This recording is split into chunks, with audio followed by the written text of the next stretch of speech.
دمک خلک دور نیرو ریکان دا خواز آزاد کنا دورن خود کن کو بوما که زور درجه به بار بوینه جه دورن خو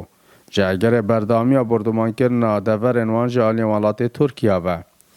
لورافه که بوی اگر کو زوربه انگندنوان هاد بنا چول کرون جیان لوان گندان به اگجاری نمایه و ضررن آبوری به خلک و دوره کتیه کو خلج ترسا بردمان بالافران نشین جاودریا رازو باغن خوب کن. چالکوان جواکا سویل دیار دکن پتر 3 سالانه خلق دبیتا قربانی بالافر و توبخانه سپاه ترکیه هر دم حوالاتی سردان جهن خود کن اکثر ده بنا آرمانجا سپاه ترکیه لورا دخازج حکومت حرم کردستان و عراق کن دورن وان جدستن ترکیه دا آزاد بکن. دخوازمش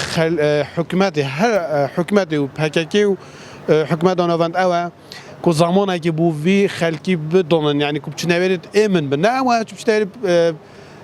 یعنی دیف اودیا خوب چیدن سر مسئولیت خوب چیدن صبایات تو پاکیان سرخ کلی بدن جایی که برای خلکی بدن نویره بار که حتی نکیم خالی نزونین یعنی دورن مش دایی که وقت نه داگیر کردن اصلا حتی هم دخوازی خوب گینه جایی که دخواز آزاد که نویب کن و اول چندین سال خلکی ما یه نالیتن و نه آزاد کرده دا که بچیت سرگندت خواه جان خواب رو بدن ام دخوازش حکمت عراقت کن و بهت سرخط و بوموان جها آزاد کردن چونکه چندین جا مدیدی بردمانی حتی کردن و حکمت حریم خوب وی حولاتی خودان ندرکت.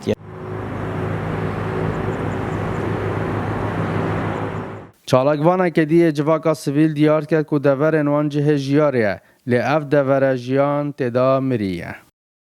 روسیه که بیشتر جیار میاد و چندی دا آزاد کردن وان دورا نیرو ریکان دوره کنی جیار خلکی که سر وان گندا دوره کنی نبتونه خلکی وان گندا خوشی جدید بلکه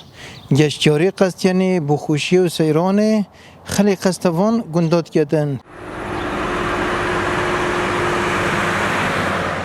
اگر دور نیرو ریکان جه آلی سربازی و بیتا چول کرن ده جه آلی آبوری و خلک دور مفادار بید و هر واسا بشکا زورا گندنوان دهنه آودان کرن. اسام عبدالرحمن، کانال بادینان، ناحیه شلدزه.